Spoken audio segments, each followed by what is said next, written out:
நீங்கள் பார்த்து ரசித்துக் கொண்டிருப்பது பந்தல் மீடியா இந்தியா தொலைக்காட்சி.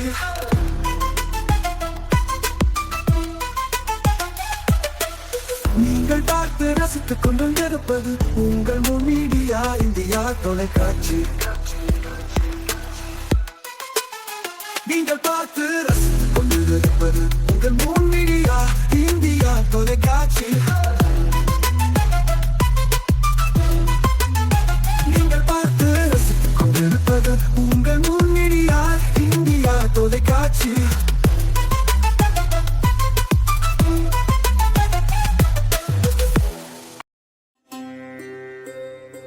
நாளும் ஒரு திருக்குறள்.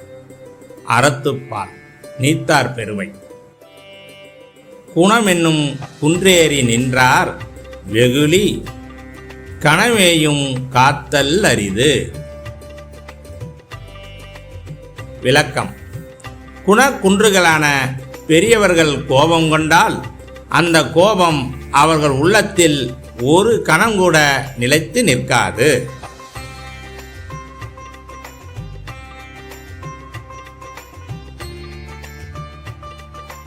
வணக்கம். முன் மீடியா செய்திகளுக்காக உண்ணாமலை சம்பந்தம். இன்றைய முக்கிய செய்திகள். போலி மருந்து விவகாரத்தை திசை திருப்பவே திருப்பரங்குன்றம் விவகாரத்தை பாஜக கையில் எடுத்துள்ளது. வைத்திலிங்கம் எம்பி குற்றச்சாட்டு.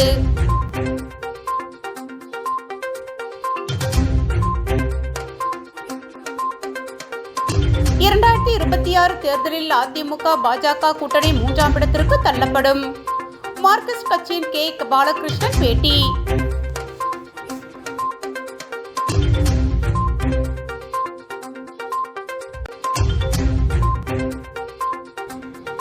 கை கால்களில் ரத்தக்கட்டுடன் பொதுப்பணித்துறை முன்பு இளைஞர் பெருமன்றத்தினர் போராட்டம். சேதமடைந்துள்ள சாலைகளை சீரமைக்க வலியுறுத்தல். இனி விரிவான செய்திகள்.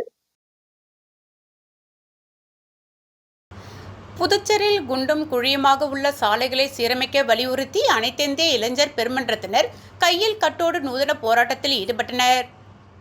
புதுச்சேரி பிரதான சாலைகள், தெருக்களில் உள்ள சாலைகள் குண்டும் குழியுமாக காட்சியளிக்கிறது. இதனால் இருசக்கர வாகன ஓட்டிகள் கடும் சிரமத்திற்கு உள்ளாகி வருகிறார்கள். இந்நிலையில் சாலைகளை சீரமைக்க வலியுறுத்தி அனைத்திந்திய இளைஞர்கள் பெருமன்றத்தினர் சார்பாக புதுச்சேரி பொதுப்பணித்துறை தலைமை அலுவலகம் முன்பாக நூதன முறையில் ஆர்ப்பாட்டத்தில் ஈடுபட்டனர். 50க்கும் மேற்பட்ட இளைஞர்கள் கூடி கை மற்றும் தலையில் கட்டோடும் குண்டும் குழியுமாக உள்ள சாலைகளில் வாகனங்கள் ஓட்டிகள் பயணிப்பதால் விபத்துக்கள் ஏற்பட்டு வாகன ஓட்டிகள் விபத்துக்களை சந்திப்பதாக கூறி நூதன முறையில் ஆர்ப்பாட்டத்தில் ஈடுபட்டனர். ஆளும் என்ஆர் காங்கிரஸ் பாஜக அரசு சரியில்லாத சாலைகளை சீரமைக்க வேண்டும் என ஆர்ப்பாட்டத்தில் கலந்து கொண்டவர்கள் சிறிது தூரம் பேரணியாக வந்து கோஷங்களை எழுப்பினர். சாலைகளை துரிதமாக சீரமைக்காவிட்டால் சமூக இயக்கங்கள், அரசியல் கட்சிகளை ஒன்றிணைத்து மாபெரும் போராட்டத்தை முன்னெடுக்க உள்ளதாக தெரிவித்தனர்.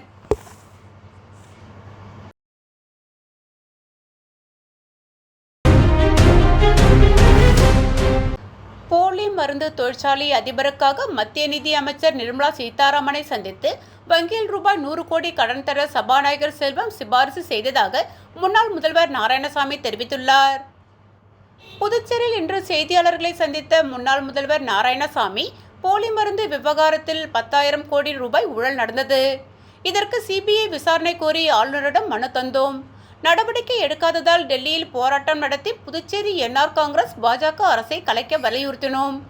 போலி மருந்து விவகாரத்தில் முதல்வர் ரங்கசாமி, அமைச்சர் நமச்சிவாயம், சபாநாயகர் செல்வம் மற்றும் பாஜக தலைவர்களுக்கு தொடர்பு உள்ளது. இதில் சபாநாயகர் செல்வம் தற்பொழுது போலி மருந்து உரிமையாளர் ராஜாவை டெல்லி அழைத்துச் சென்றுள்ளார். அவர் மத்திய நிதி அமைச்சர் நிர்மலா சீதாராமனை சந்தித்து ரூபாய் 100 கோடி கடன் தர சிபாரிசு செய்துள்ளார். அதையடுத்து வங்கியில் ரூபாய் 85 கோடி வரை கடன் தர ஏற்பாடு நடந்த நிலையில் தற்போது போலி மருந்து விவகாரத்தில் சிக்கியதால் கடன் தரப்படவில்லை. போலி மருந்து விவகாரத்தில் சபாநாயகருக்கு நேரடி தலையீடு உள்ளதாக கூறினார்.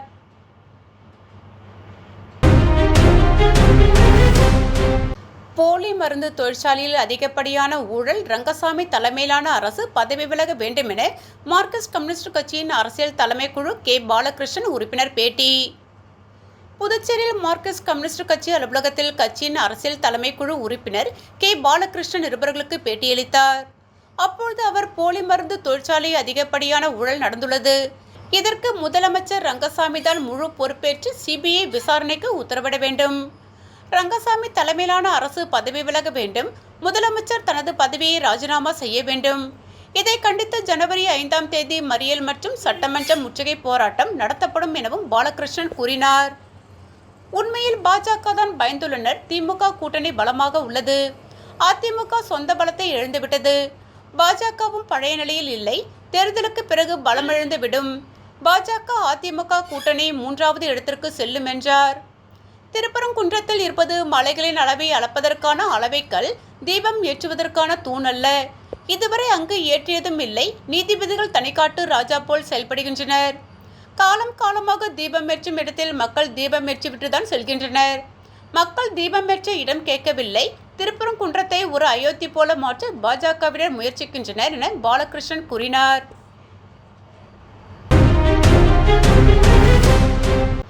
புதுச்சேரியில் அதிகரிக்கும் போக்குவரத்து நெரிசலை குறைக்க முக்கிய சிக்னல்களில் போலீசாரின் எண்ணிக்கையை அதிகப்படுத்த வேண்டுமென அரசு அதிமுக தொண்டர்கள் உரிமை மீட்புக்குழு புதுவை மாநில செயலாளர் ஓம் சக்தி சேகர் வலியுறுத்தியுள்ளார். இதுகுறித்து அவர் வெளியிட்டுள்ள அறிக்கையில், புதுச்சேரியில் நாள்தோறும் போக்குவரத்து நெரிசலால் மக்கள் படும் துன்பம் புதுச்சேரியில் அதிகரித்து கொண்டே இருக்கிறது. புதுவை நகரின் பெரும்பாலான சிக்னல்களில் நீண்ட நேரம் காத்திருப்பதால் அலுவலகங்கள், கல்வி நிறுவனங்கள் மற்றும் அத்தியாவசிய பணிகளுக்கு உரிய நேரத்தில் செல்ல முடியாத நிலை நிலவுகிறது. குறிப்பாக காமராஜர் சாலையிலிருந்து ராஜீவ்காந்தி சிக்னல் செல்லும் பாதையில் பள்ளி மற்றும் அலுவலக நேரங்களில் மதிய உணவு இடைவேளை மற்றும் மாலை நேரங்களில் கடுமையான போக்குவரத்து நெரிசல் ஏற்பட்டு பொதுமக்கள் கடும் அவதிக்கு உள்ளாகின்றனர். அதேபோல் கொக்கு பார்க் சிக்னலில் தற்பொழுது ஒரே ஒரு காவலர் மட்டுமே பணியமர்த்தப்பட்டுள்ளார். அதுவும் முக்கிய விஐபிக்கள் வருகை தரும் நேரங்களில் மட்டும் சிக்னல் ஒழுங்குபடுத்தப்பட்டு பின்னர் நிலைமை பழையபடி விடப்படுகிறது. மிக முக்கியமான இந்த சிக்னலில் குறைந்தது 5 போக்குவரத்து காவலர்களை நிரந்தரமாக நியமித்து போக்குவரத்தை ஒழுங்குபடுத்த வேண்டியது அவசியமாகும். மேலும் மாலை நேரங்களில் மறைமலை அடிகள் சாலையிலிருந்து நெல்லித்தோப்பு சிக்னல் வழியாக இந்திரா காந்தி சிலை செல்லும் பாதையிலும் கடும் போக்குவரத்து நெரிசல் ஏற்பட்டு பொதுமக்கள் பெரும் சிரமத்தை அனுபவிக்கின்றனர். இப்பகுதியிலும் தேவையான அளவில் கூடுதல் போக்குவரத்து காவலர்களை நியமிக்க வேண்டுகிறோம். எனவே மேலே குறிப்பிடப்பட்ட பகுதிகள் உள்ளிட்ட தேவையான இடங்களில் போக்குவரத்து காவலர்களை போதிய அளவில் நியமித்து சிக்னல் மேலாண்மை மற்றும் போக்குவரத்து ஒழுங்கமைப்பை சீர் செய்து பொதுமக்களின் தினசரி அவதிகளை குறைக்க தாங்கள் உரிய நடவடிக்கைகளை மேற்கொள்ளுமாறு பணிவுடன் கேட்டுக்கொள்கிறோம். வாழும் போதும் வாழ்க்கைக்கு பிறகும் பணம் உங்களுக்கு பெருகிக் கொண்டே இருக்கும். அனைவருக்கும் புதிய வாய்ப்பு. நீங்கள் உழைக்கும் குணம் கொண்டவரா? அப்படியானால் நீங்கள் நேர்மையுடன் முதலீடு இல்லாமல் சம்பாதிக்க அரிய வாய்ப்பை நாங்கள் தருகிறோம். மேலும் எரிவாயு godown, super market, solar plant அமைத்து பணம் சம்பாதிக்கலாம். முக்கியமாக முதலீடு இல்லாமல் வருமானம் வரும் வாய்ப்பு. வயது வேறுபாடின்றி, கல்வி தகுதியின்றி அனைவரும் இணைந்து பணம் சம்பாதிக்கலாம். வாருங்கள், LDBS பஜார் உங்களை அன்போடு வரவேற்கிறது. எங்களுடன் இணைந்து நேர்மையான முறையில் பணத்தை சம்பாதியுங்கள்.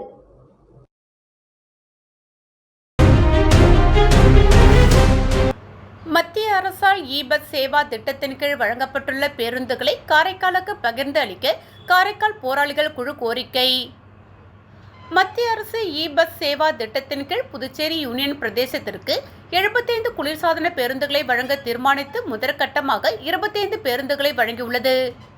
இந்நிலையில் புதுச்சேரி யூனியன் பிரதேசத்தின் அங்கமான காரைக்கால் பகுதிக்கு ஒரு பேருந்து கூட புதுச்சேரி அரசு இதுவரை ஒதுக்கீடு செய்யவில்லை என்றும், காரைக்கால் மாவட்டத்தில் இதுவரை பேருந்துகள் இயக்கப்படாத கிராம பகுதிகள் உள்ளதாலும் 5 கொம்யூன் பஞ்சாயத்துகளை கொண்டுள்ளதாலும் புதுச்சேரிக்கு ஒதுக்கீடு செய்த 75 பேருந்துகளில் காரைக்கால் மாவட்டத்திற்கு என பேருந்துகளை பகிர்ந்தளிக்க வேண்டும் என காரைக்கால் போராளிகள் குழுவின் தலைவர் வழக்கறிஞர் கணேஷ் தலைமையில் காரைக்கால் போராளிகள் குழுவினர் மாவட்ட ஆட்சியரை சந்தித்து மனு அளித்துள்ளனர். வழங்கப்பட்ட பேருந்துகளை காரைக்கால் மக்களின் பயன்பாட்டிற்கு கொண்டுவர மாவட்டத்தில் உள்ள 5 சட்டமன்ற உறுப்பினர்களும் முயற்சி எடுக்க வேண்டும் எனவும் அவர்கள் கோரிக்கை விடுத்துள்ளனர். மணவெளி தொகுதியில் ரூபாய் 24 லட்சம் திட்ட மதிப்பீட்டில் 3 மின்திட்ட பணிகளை சபாநாயகர் செல்வம் தொடங்கி வைத்தார். புதுச்சேரி மாநிலம் மணவெளி சட்டமன்ற தொகுதி நோனாங்குப்பம் பகுதியில் ரூபாய் 24 லட்சம் திட்ட மதிப்பீட்டில் 3 மின்திட்ட பணிகளை தொகுதி சட்டமன்ற உறுப்பினரும் சட்டப்பேரவை தலைவருமான ஏம்பலம் செல்வம் தொடங்கி வைத்தார். நோனாங்குப்பம் புதுக்காலனி பகுதியில் ரூபாய் 16.52 லட்சம் மதிப்பீட்டில் புதிய மின்மாற்றி அமைப்பதற்கும், கந்தேஸ்வரர் நகர் பகுதியில் ரூபாய் 3.85 லட்சம் மதிப்பீட்டில் பழுதடைந்த மின்பாதை மற்றும் கம்பங்களை மாற்றுவது மற்றும் ஆத்தங்கரை பகுதியில் பொதுமக்களின் குடியிருப்புகளுக்கு இடையூறாக இருந்த உயர் அழுத்த மின்பாதையை ரூபாய் 3.31 லட்சம் மதிப்பீட்டில் மின்பாதையை மாற்றியமைத்தல் ஆகிய பணிகளுக்கு நடைபெற்ற பூமி பூஜையில் தொகுதி சட்டமன்ற உறுப்பினரும் சட்டப்பேரவைத் தலைவருமான ஏம்பலம் செல்வம் கலந்து கொண்டு பணிகளை தொடங்கி வைத்தார். இந்த நிகழ்ச்சியில் மின்துறை அதிகாரிகள், செயற் பொறியாளர் கிராமம் தெற்கு கிருஷ்ணசாமி, உதவி செயற் பொறியாளர் உமேஷ் சந்திரா, இளநிலை பொறியாளர் லூர்தராஜ் மற்றும் அப்பகுதி முக்கிய பிரமுகர்கள் பொதுமக்கள் கலந்து கொண்டனர்.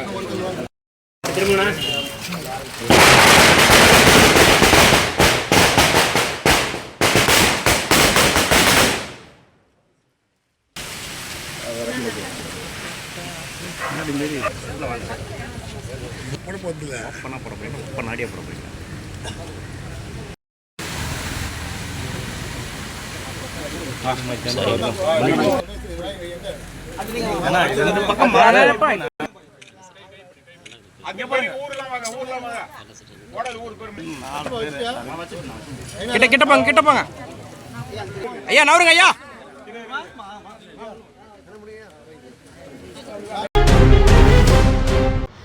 காலாப்பட்டு அரசு தொடக்கப்பள்ளியில் அறிவியல் கண்காட்சி வெகு விமர்சையாக நடைபெற்றது. பள்ளி தலைமை ஆசிரியை கனிமொழி பிரேம் சிறப்பு விருந்தினர்களை வரவேற்று கௌரவித்தார். விழாவிற்கு வட்டம் ஒன்றின் பள்ளி துணை ஆய்வாளர் அனிதா தலைமை தாங்கி குத்துவிளக்கேற்றி ரிப்பன் வெட்டி அறிவியல் கண்காட்சியை திறந்து வைத்து பார்வையிட்டார். நிகழ்ச்சியில் மாணவர்களின் 200க்கும் மேற்பட்ட அறிவியல் படைப்புகள் காட்சிக்கு வைக்கப்பட்டிருந்தன. ஐக்கிய நாடுகள் சபை 2025ஆம் ஆண்டை பனிப்பாறைகள் பாதுகாப்புக்கான சர்வதேச ஆண்டாக அறிவித்ததை அடுத்து பள்ளி சார்பில் பனிப்பாறைகள் உருகுவதால் ஏற்படும் பாதிப்புகள் குறித்தும் அவற்றை எப்படி பாதுகாப்பது என்பது குறித்தும் விழிப்புணர்வு ஏற்படுத்தும் விதமாக அறிவியல் அரங்கு அமைக்கப்பட்டிருந்தது அனைவரையும் கவர்ந்தது. பெற்றோர்கள் மாணவர்களின் அறிவியல் படைப்புகளை ஆர்வத்துடன் பார்த்து மகிழ்ந்தனர். நிகழ்ச்சிக்கான ஏற்பாடுகளை பள்ளி ஆசிரியர்கள் சிவசங்கரி, இந்துமதி, பிரியா, ஜமுனா ராணி, சித்ரா, காயத்ரி, ஸ்ரீ விஜயசேகரி, கௌரி, பிரேமா, விஜயலட்சுமி, கவிதா மற்றும் பள்ளி ஊழியர்கள் செய்திருந்தனர்.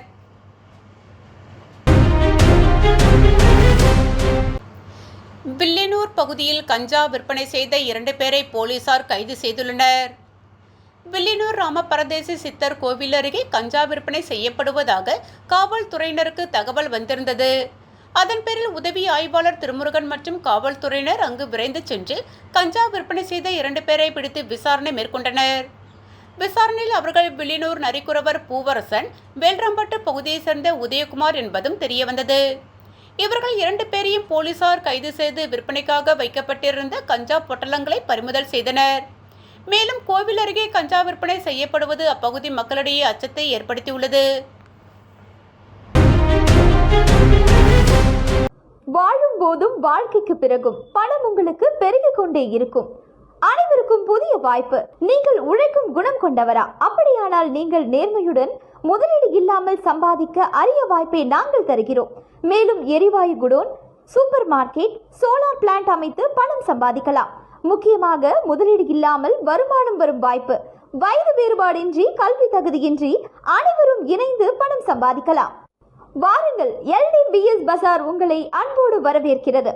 எங்களுடன் இணைந்து நேர்மையான முறையில் பணத்தை சம்பாதியுங்கள்.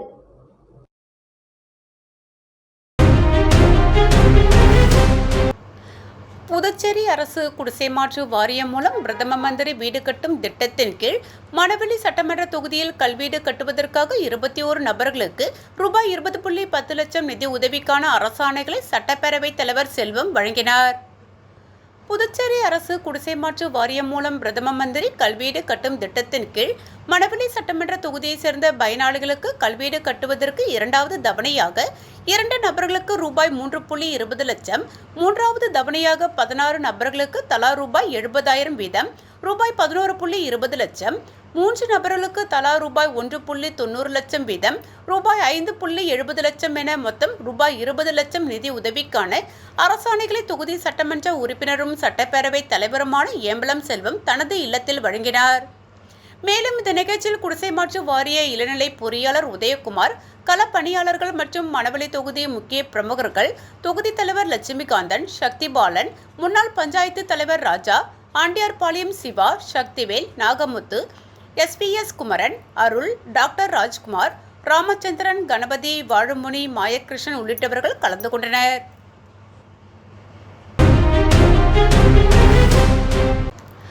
ஆங்கில புத்தாண்டை முன்னிட்டு அமைச்சர்கள், சட்டமன்ற உறுப்பினர்கள், சமூக ஆர்வலர்கள், பல்வேறு அரசியல் கட்சியினர், தொண்டு நிறுவனங்கள் உள்ளிட்டோர் பொதுமக்களுக்கு தினசரி நாள்காட்டி வழங்கி வருகின்றனர்.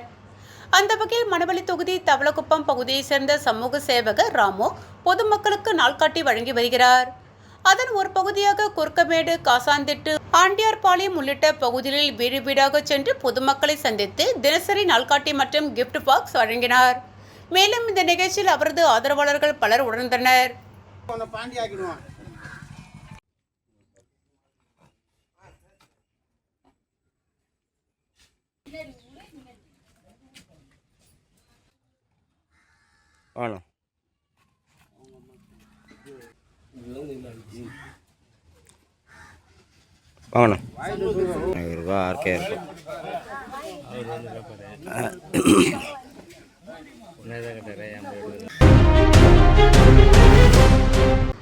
திருநள்ளாறு அருகே ரயில்வே கேட் திடீர் கோளாறு.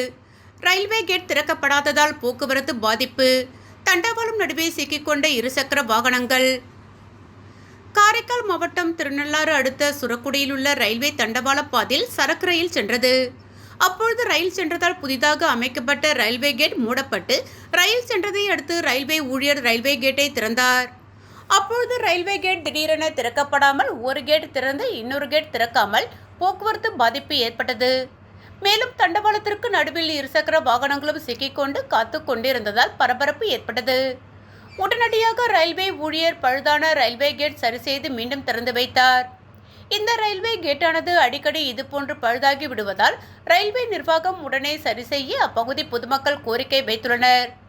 இந்த நிலையில் ரயில்வே கேட் திடீரென்று திறக்காமல் பாதையில் நின்ற சம்பவம் சிறிது நேரம் அப்பகுதியில் போக்குவரத்து பாதிப்பு ஏற்பட்டு பரபரப்பை ஏற்படுத்தியது. வாழும் போதும் வாழ்க்கைக்கு பிறகும் பணம் உங்களுக்கு பெருகிக் கொண்டே இருக்கும். அனைவருக்கும் புதிய வாய்ப்பு. நீங்கள் உழைக்கும் குணம் கொண்டவரா? அப்படியானால் நீங்கள் நேர்மையுடன் முதலீடு இல்லாமல் சம்பாதிக்க அரிய வாய்ப்பை நாங்கள் தருகிறோம். மேலும் எரிவாயு godown, super market, solar plant அமைத்து பணம் சம்பாதிக்கலாம். முக்கியமாக முதலீடு இல்லாமல் வருமானம் வரும் வாய்ப்பு. வயது வேறுபாடின்றி, கல்வி தகுதியின்றி அனைவரும் இணைந்து பணம் சம்பாதிக்கலாம். வாருங்கள், LDBS பஜார் உங்களை அன்போடு வரவேற்கிறது. எங்களுடன் இணைந்து நேர்மையான முறையில் பணத்தை சம்பாதியுங்கள்.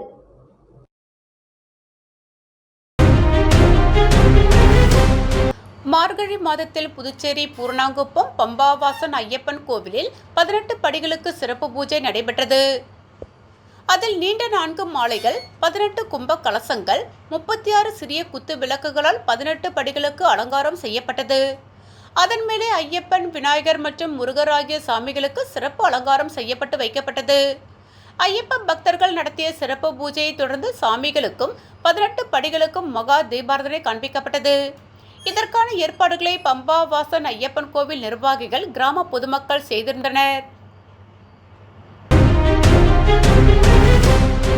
CAK டயர்ஸின் MRF டயர் மற்றும் சர்வீஸ் பிரான்சிஸ் புதுச்சேரியில் நவீன தொழில்நுட்பங்களுடன் புதிய ஷோரூம் திறப்பு விழா நடைபெற்றது. CAK டயர்ஸின் MRF டயர் மற்றும் சர்வீஸ் பிரான்சிஸ் புதுச்சேரியில் நவீன தொழில்நுட்பங்களுடன் புதிய ஷோரூம் நெல்லித்தோப்பு மறைமலை அடிகள் சாலையில் சுப்பையா சிலை அருகில் MRF ஷோரூம் உரிமையாளர் சோம் சாய்நாதன் தலைமையில் திறப்பு விழா நடைபெற்றது. இந்த திறப்பு விழாவிற்கு MRF டயர்ஸ் ரீஜனல் மேனேஜர் ரேணுவர் கீஸ், டிஸ்ட்ரிக்ட் மேனேஜர் ஹாட்பிக் ஆகியோர் சிறப்பு அழைப்பாளராக கலந்து கொண்டு ரிப்பன் வெட்டி ஷோரூமை திறந்து வைத்தனர். இதனைத் தொடர்ந்து டயர்ஸ் முதல் விற்பனையை தொடங்கி வைத்தனர். மேலும் நவீன தொழில்நுட்பம் கொண்ட யூனிட்டை ரிப்பன் வெட்டி வாடிக்கையாளர் பயன்பாட்டிற்கு திறந்து வைத்தனர். இந்த ஷோரூம் 1988 தொழிலதிபர் கோடீஸ்வரன் அவர்களால் தொடங்கப்பட்டது. அவர் புதுவை மக்களிடம் மதிப்பும் மரியாதையும் கொண்ட பிரபலமானவர் என்பது குறிப்பிடத்தக்கது. அவர் கொரோனா காலத்தில் காலமானதை அடுத்து அவரது மகன் சோம் சாய்நாதன் பல நவீன தொழில்நுட்பங்களுடன் மீண்டும் இந்த ஷோரூமை திறந்துள்ளார். இந்த MRF நவீன ஷோரூமில் wheel alignment, wheel balancing, mushroom puncture, nitrogen air மற்றும் டயர் சம்பந்தமான அனைத்து சேவைகளும் இங்கு செய்து தரப்படுகிறது. பாகூர் தொகுதி சட்டமன்ற உறுப்பினர் செந்தில்குமார் பிறந்த நாளில் 200க்கும் மேற்பட்ட சீர்வரிசை தட்டுகளுடன் சென்று வாழ்த்துக்கள் தெரிவித்த குருவினத்தம் பகுதி பொதுமக்கள். புதுச்சேரி மாநிலம் திமுக பொருளாளரும் பாகூர் தொகுதியின் சட்டமன்ற உறுப்பினருமான செந்தில்குமார் பிறந்தநாள் விழா நேற்று பாகூர் விஜயவர்த்தினி மகாலில் கோலாகலமாக கொண்டாடப்பட்டது. முன்னதாக பாகூரில் உள்ள பிரசித்தி பெற்ற மூலநாதர் வேதாம்பிகை அம்மன் கோவிலில் நடந்த சிறப்பு பூஜையில் சட்டமன்ற உறுப்பினர் செந்தில்குமார் தனது குடும்பத்தினர் மற்றும் ஆதரவாளர்களுடன் பங்கேற்று சாமி தரிசனம் செய்தார். தொடர்ந்து அங்கிருந்து கிராமிய மற்றும் ஆன்மீக தள குழுவினர் வரவேற்பு அளித்தனர். பிறகு செந்தில்குமார் ஊர்வலமாக பாகூர் விஜயவர்த்தினி மகால் நிகழ்ச்சி அரங்கத்திற்கு சென்றார். அவரை அவரது ஆதரவாளர்கள் பொதுமக்கள் அழைத்துச் சென்றனர். அங்கு நடந்த விழாவில் பாகூர் தொகுதிக்குட்பட்ட அனைத்து கிராமங்களை சார்ந்த பொதுமக்கள் மலர் மாலைகள் மற்றும் பரிசு பொருட்கள் கொடுத்து அவரை வாழ்த்தி ஆசி வழங்கினர். அதன் ஒரு பகுதியாக குருவினத்தம் பகுதி பொதுமக்கள் மாநில விவசாய தொழிலாளர் அணி அமைப்பாளர் தவமுருகன் அவர்களின் தலைமையில் ஞானவேலன், பூபாலன், முத்து, சிவகுமார், குமரன், பிரகாசம், முத்து, மூர்த்தி, குமார், ராமலிங்கம், சத்தியமூர்த்தி, ரகு, கார்த்தி, பாலகுரு, அருள்குமரன், கலைமணி, ரமேஷ், கோவில் நிர்வாக அதிகாரி சிவகுமார், ஆறுமுகம், இளங்கோ, குப்புசாமி, அரிநாதன், சரவணன், மணிவண்ணன், ஞானசேகரன், ஆறுமுகம், கஸ்தூரி சாந்தி இவர்களின் முன்னிலையில் 200 சீர்வரிசை தட்டுக்களுடன் 500க்கும் மேற்பட்ட நபர்கள் மேலும் சுய உதவிக்குழு என்று அனைவரும் கலந்து கொண்டு குதிரை, ஆடு மற்றும் புறா, கோழிகள், நெல்கதிர்கள், கரும்பு, மரவள்ளிக்கிழங்கு, பழ வகைகள் என்று தட்டு வரிசைகளுடன் மேலதாளங்கள் முழங்க வான வேடிக்கையுடன் பிள்ளையார் கோவிலில் இருந்து சிவன் கோவில் மாடவீதியாக ஊர்வலமாக சென்று பிறந்தநாள் கேக் வெட்டி பொன்னாடை போத்தி பரிவட்டம் கட்டி இனிய பிறந்தநாள் விழாவை கொண்டாடிய சட்டமன்ற உறுப்பினர் அவர்களுக்கு வாழ்த்துக்களை தெரிவித்தனர். மேலும் இந்த நிகழ்ச்சியில் குருவினத்தம் பஞ்சாயத்துதாரர்கள், இளைஞர்கள் என்று திரளாக கலந்து கொண்டனர். நேற்று பிறந்தநாள் விழா பாகூரில் விழா கோலமாக காட்சியளித்தது.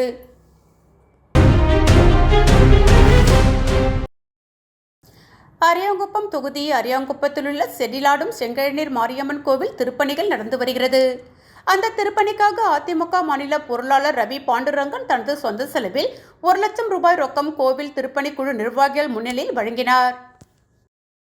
மீண்டும் இன்றைய முக்கிய செய்திகள். போலி மருந்து விவகாரத்தை திசை திருப்பவே திருப்பரங்குன்றம் விவகாரத்தை பாஜக கையில் எடுத்துள்ளது. வைத்திலிங்கம் MP குற்றச்சாட்டு.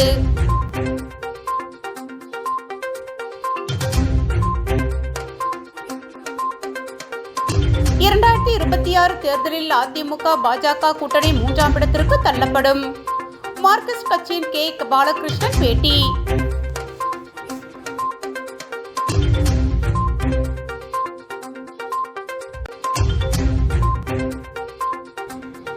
கை கால்களில் ரத்தக்கட்டுடன் பொதுப்பணித்துறை முன்பு இளைஞர் பெருமன்றத்தினர் போராட்டம். சேதமடைந்துள்ள சாலைகளை சீரமைக்க வலியுறுத்தல்.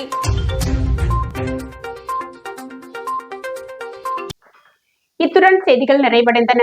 செய்திகளை உடனுக்குடன் தெரிந்து கொள்ள மூன் மீடியா வாட்ஸ்அப் சேனலுடன் இணைந்திருங்கள். வணக்கம்.